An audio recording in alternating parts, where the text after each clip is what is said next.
Welcome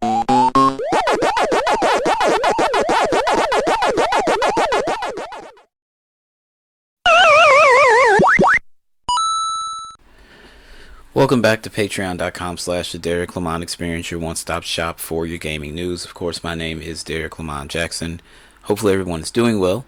Not too many stories this week. Again, we're winding down, getting to the end of the year, and things slow up in a lot of industries. They kind of, especially when you have media and stuff like that, this is where they kind of slow things down, and it comes to a crawl and then pretty much a halt, to get ready for the new year. So probably not going to be a super long show, but I do have some interesting topics to go over with you guys. First of all, so the Golden Joystick Awards were today. Helldivers 2 and Astrobot basically took over the day. They took home 6 awards at the Golden Joystick. Studio of the Year goes to Team Asobi. Best Audio Design, Astrobot. Console Game of the Year, Helldivers 2. Best Multiplayer Game, Helldivers 2. Best Trailer, Helldivers 2 Launch Trailer. And Critics' Choice Award, also Helldivers 2. So congratulations to Sony, first party and second party, because it looks like they had themselves quite a day. This is big. A lot of people were like, Astrobot is just a little... it's a side scroller. It's not a real game. Nobody cares. And it ended up having a huge day at the Golden Joystick Awards, and it is nominated for quite a few awards at the Game Awards. And of course, if you guys haven't checked, I do have the Game Awards nominees trailer available here on Patreon, so you guys can watch that. But let's go ahead and get into the news really quickly. So this coming from VideoGamesChronicle.com. Final Fantasy VII Rebirth's director says he wanted to avoid fan service and keep players guessing. This, I think, would have to do with the fact that everybody was wondering, since they're like, we can change things. Obviously, the Midgar section of Final Fantasy VII Remake was completely different than... Well, not completely different. I'm sorry. It was different than the way it was in the original game. So a lot of people are asking, well, if they did this, does this mean that they are going to keep Aerith alive in, the second part of the game? Director Naoki Hamaguchi has said that he wanted to avoid too much fan service in the RPG remake and to keep players guessing which elements would be changed. Speaking to Eurogamer, Hamaguchi said that he felt the game's ending, which is widely regarded as one of the most significant story moments in the RPG's franchise history, was, quote, a trap. With the original game, I was just a fan. I played the game when I was younger, and I've got my perspective on that scene as just a single fan, he said. I felt if I made a decision it has to go in this direction, we have to do it this way. That would very much make it a fan-driven thing, maybe make it more like fan service. I kind of wanted to avoid doing that. Both Final Fantasy VII Remake and Final Fantasy VII Rebirth change elements of the original game. While largely following the main story beats of the original, some characters such as Zack were given more prominence. Zack survived in this version of the game, where there's like 2 different timelines. Excuse me. The important thing is that, quote, the important thing is that the player will wonder whether it's going to change or not, he said. So if it was all exactly as it was in the original storyline, you know exactly what was coming. There'd be no anticipation. Excuse me, there'd be no excitement. For people who played the game, they know exactly what's coming next. It wouldn't really be a fun experience. It might be nostalgic, but it wouldn't be a fun experience. Speaking about the elements of the original game that were changed in the remake, Hamaguchi said, quote, the real purpose of these elements is to indicate to the player this is where the story might change. It doesn't mean it will change. This is where it could change. You might see something new. You might see something different. And that really does help to keep you engaged with the story and keep having that wonder and anticipation about what's coming next. Now, earlier this year, Hamaguchi said he's confident the third part will be one of the greatest video games ever made. VGC's review of the second entry, Final Fantasy VII Rebirth, calls it an excellent RPG with some of the best characters in gaming canon. While some open world content skirts the edges and the game's main narrative is left somewhat deflated, the time spent with Aerith, Tifa, and the gang makes it this a hugely enjoyable road trip you'll be playing for hundreds of hours, rewrote. I thought it was absolutely fantastic. I'm not surprised that it got nominated for Game of the Year at the Game Awards. I think it's going to show up on a lot of lists. The thing of it is it didn't help their sales, and a lot of people were like, well, that's because you kept it on Sony and blah, blah, blah, blah, blah. It's like, that game has its roots on the PlayStation console. So if you guys are that upset, like, I'm sorry, like, deal. Like, everybody claims, well, it's coming to PC, so it's not even a Sony exclusive, so I'll just play it on PC. Well, if that's the case, then play it on PC. Stop whining about it. Just stop whining about it. I don't know. In other news, this comes from GamesRadar.com. No Man's Sky dev says implementing 8K visuals into the PS5 Pro version completely reset my worldview on the repeated narrative that there's no difference between 4K and 8K. His old preconception meant that visual upgrade came as very unexpected surprise. One No Man's Sky developer says that the months spent working on the PS5 Pro support for Hello Games' open world exploration game completely reset my worldview on the preconception that there's no difference between 8K and 4K resolution after finding there was a very noticeable visual improvement. Engine programmer Martin Griffiths, who recently said it was a tough gig for the Hello Games devs to produce the open world game's PS5 Pro support just since they're such a small team, has elaborated a little on the experience, more on the experience working on it. Namely, he has quite a different opinion about 8K rendering, admitting that No Man's Sky's visual upgrade came as a very unexpected surprise because of the preconception he'd previously had.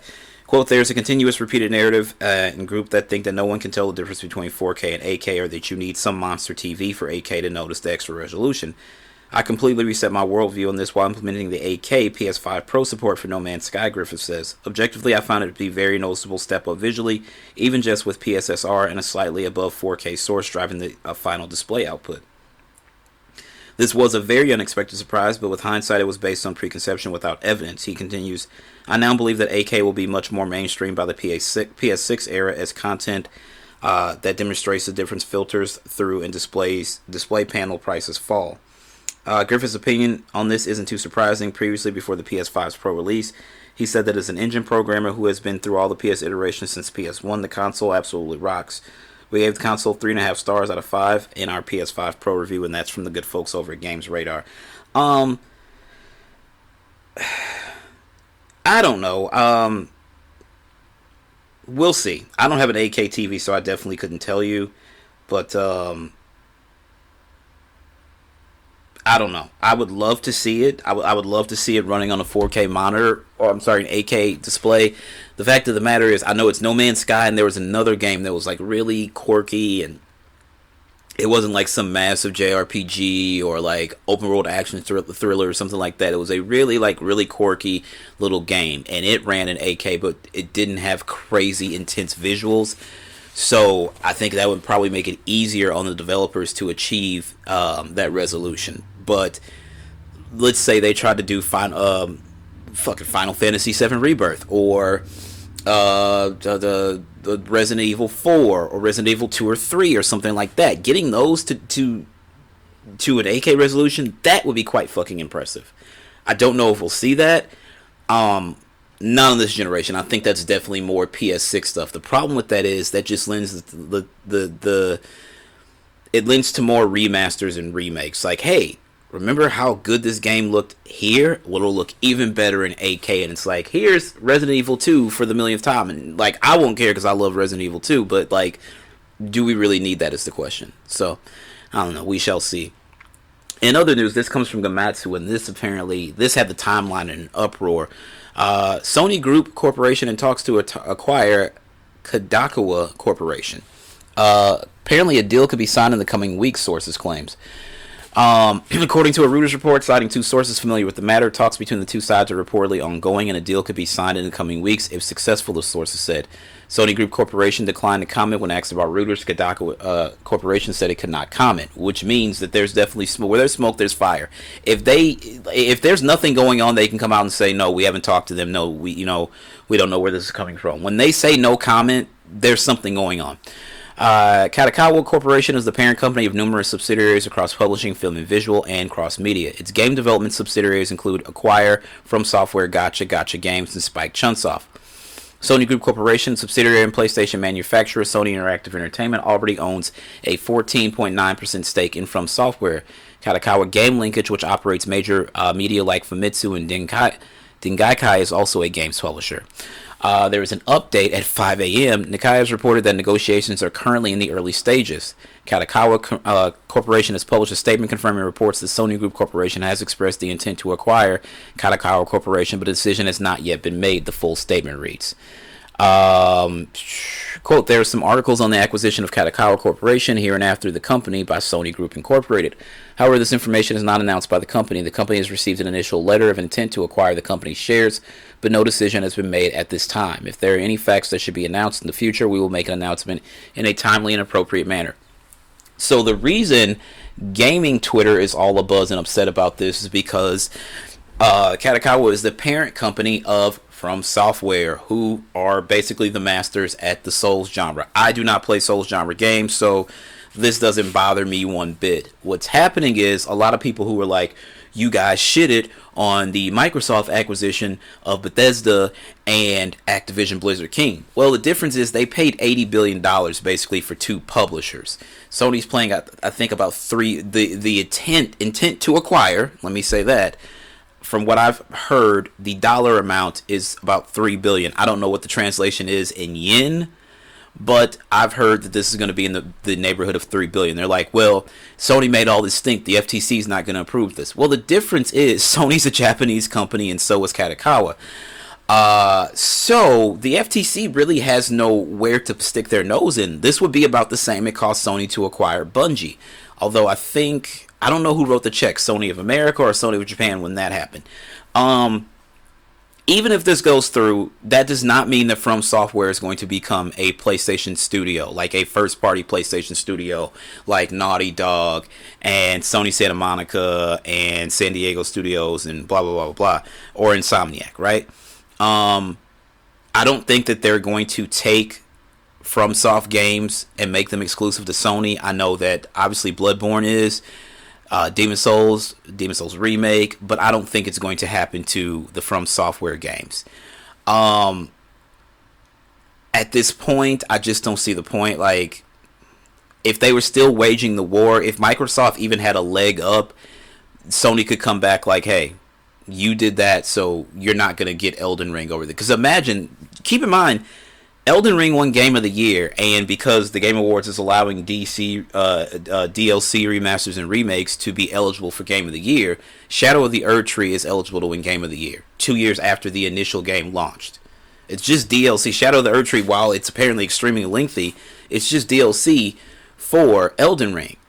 That would have been 2 out of 4 years where Sony could take home, because they took it home in 22, where they would take home Game of the Year. Also, think about the fact that From Software also did, oh god, what is that one game? But that one Game of the Year.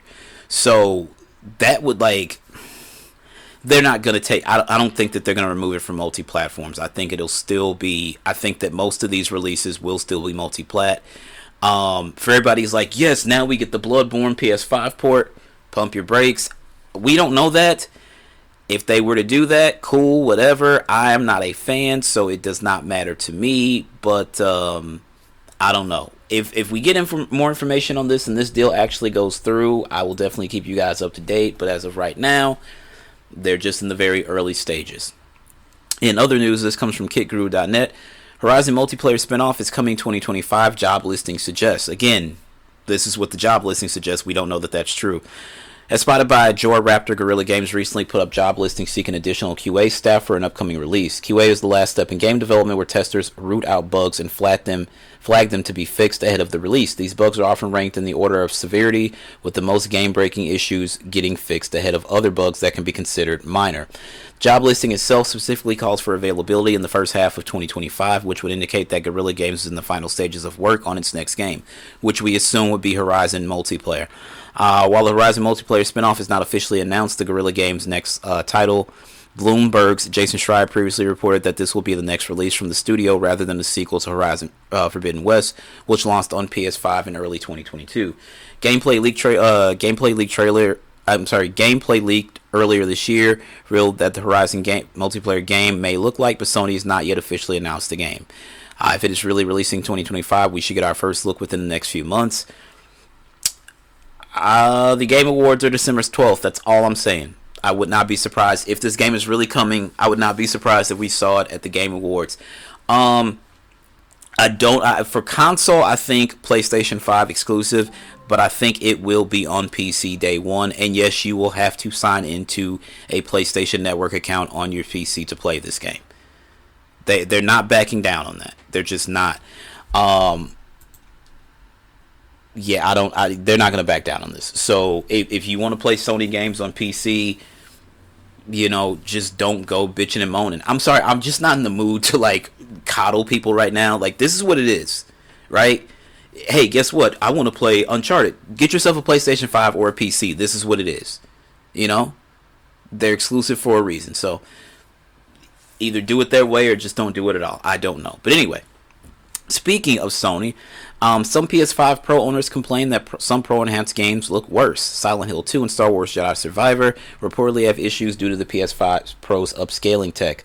Reports suggesting that Silent Hill 2 and Jedi Survivor, two games that are marketed as PS5 Pro enhanced on the PlayStation Store, actually perform worse in their enhanced versions than they did on the base PS5 console. Players on the Silent Hill 2 Reddit page have been complaining for more than a week that even though the game is apparently PS5 Pro enhanced, it still has options for quality and performance graphics options. It's claimed that the quality mode still runs at 30 frames per second with no noticeable improvement, while performance mode now has an odd shimmering effect on some surfaces. It's been suggested that the shimmering may be a result of the PlayStation Spectral Super Resolution, PSSR upscaling technology used by the PS5 Pro, and that it's working incorrectly with this particular game. One video shows the player switching to performance mode mid-game, which immediately makes the shimmering effect appear, most notably on the puddles and trees. Star Wars Jedi Survivor appears to be another victim of PSSR, with Digital Foundry publishing a video which claims the PS5 Pro version has severe image quality problems. Showing a side-by-side of the video game running in performance mode on PS5 and PS5 Pro, Digital Foundry notes clear shimmering present in the latter. Quote, if you look at this side-by-side, you can just see how unstable the game appears now with PSSR in the performance mode. Digital Foundry's Oliver McKenzie says in the video, quote, I would personally go as far as to say it looks dramatically worse in the old performance mode here. McKenzie notes that Jedi Survivor had numerous patches before the release of PS5 Pro and that it reached a point where its performance mode was not that offensive looking. It was basically not too bad. It was basically okay, especially from a normal viewing distance on a large television. McKenzie suggested that the issue is almost certainly down to the way PSSR upscales the image. Like other upscaling algorithms, PSSR takes a game's existing rendered image and uses machine learning to attempt to fill in the missing details and present the game in a higher resolution. The issue with this is that if the game rendered image has a low level of detail or something with an intricate non-repeating pattern, which could confuse the AI upscaler, such as road surface or foliage, the upscale results could be different in each frame, resulting in the shimmering effect. It's not yet clear whether these issues will be patched or whether the problem has to be fixed at a game level or a system level. Silent Hill 2 players on the game's Reddit page are becoming impatient at the apparent lack of acknowledgement from Konami or Sony on the issue. Quote, I'm totally fine if a patch or fix of the extremely obvious pro issues is not ready or is perhaps even weeks away. User time did reverse road. I'm not unreasonable in expecting immediate fixes on a new console. They're not wrong. But I think what is reasonable to be irked about is the total lack of communication from both Sony and Bloober Team regarding, number one, acknowledgement of issues, number two, acknowledgement that said issues are being reviewed / addressed, number three, if known, some form of ETA on addressing the issues, and number four, making it clear whether this game is currently PS5 Pro enhanced, as the tag says on the store. I have Star Wars Jedi Survivor on Xbox Series X. I do not have Silent Hill 2 yet, so I'm not looking forward to this purchase. I'm probably going to have to wait until they patch that game before I make a purchase to play this game. Usually I get like some Sony cards or like Visa gift cards or whatever for Christmas, and then I take those and then I buy new games and stuff like that. So, I don't know. We shall see. But it's kind of unsettling to hear that this is a thing. It is a very powerful console. I can vouch for that. But you're going to have issues like this when any new hardware launches. I can't remember, but there was definitely some games that were supposed to be PS4 Pro enhanced and didn't exactly, you couldn't tell. Or there were still issues and stuff like that. So, some of it is hardware level, some of it is definitely software level. When you get to talking about software level, well then also the game studio has to kind of work on that as well. The Jedi Survivor issue is interesting considering the fact that game launches an absolute mess on console and PC, and now people are crying about it. It's like, hey, remember, this game had issues when it launched on the standard hardware.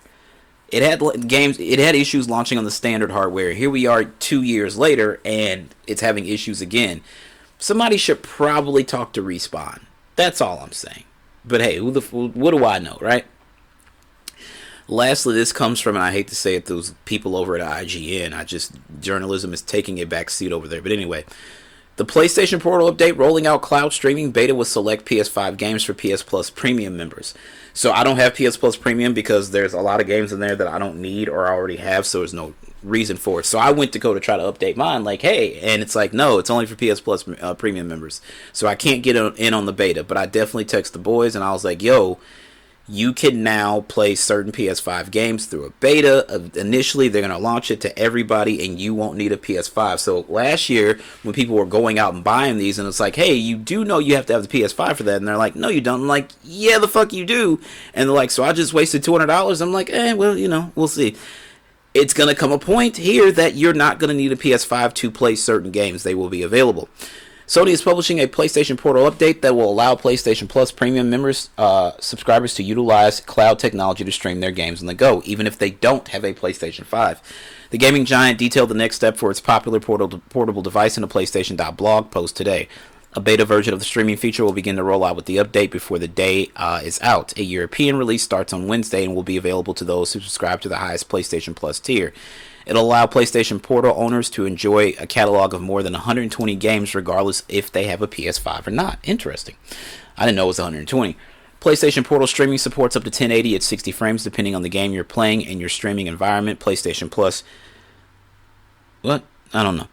PlayStation Plus cloud storage is also supported, meaning you'll be able to save your game progress on the handheld and then jump back in right where you left off on your PS5. I hope this happens sooner rather than later, because I got a trip to take, and I would love to be able to play some PS5 games on the road. The cloud streaming beta will also support DualSense features such as haptic feedback, adaptive triggers, speakers, and the PlayStation Portal's on-screen touchpad. Once the beta is live, premium subscribers with a strong enough internet connection can find the option to try out streaming for themselves in the quick menu settings options. From there, they'll need to select cloud streaming beta and then simply turn the feature on. This will add a new streaming option on the PlayStation Portal's home screen. As PlayStation Portal's foray into full-on streaming features kicks off with today's beta test, Sony acknowledges that there is still work to be done. Some elements that aren't available quite yet, including game trial streaming for purchase PlayStation Store titles, party voice chat, and game invites for some games, the create button, 3D audio, and in-game commerce. Beta players who hop in today will also be limited to PS5 titles, and it's unclear when PS3 and PS4 titles will arrive. In addition to cloud streaming support, today's update comes with audio enhancements that include lower audio levels when the volume is set to minimum. Settings for PlayStation Link, Sony's wireless audio technology, can also now be accessed in the PlayStation Portal settings menu.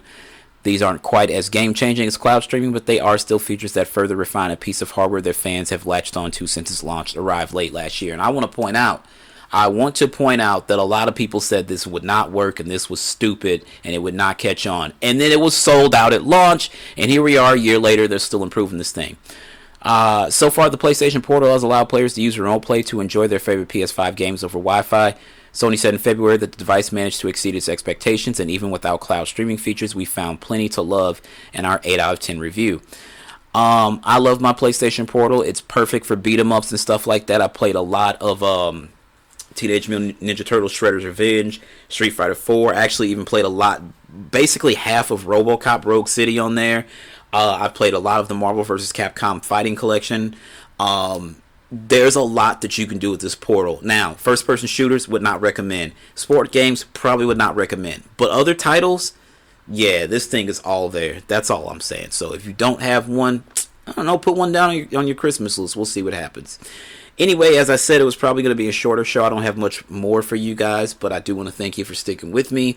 I want to say happy holidays to everybody. We're a week away from Thanksgiving. I'm so thankful for each and every one of you that's part of this community, and I want to send light and love to everyone. So, I'm going to, as I always do, believe in yourself first and foremost, because if you don't believe in yourself, of course, nobody else will believe in you. As always, my name is Derrick Lamon Jackson. That is my time. Y'all have a good one. Peace out.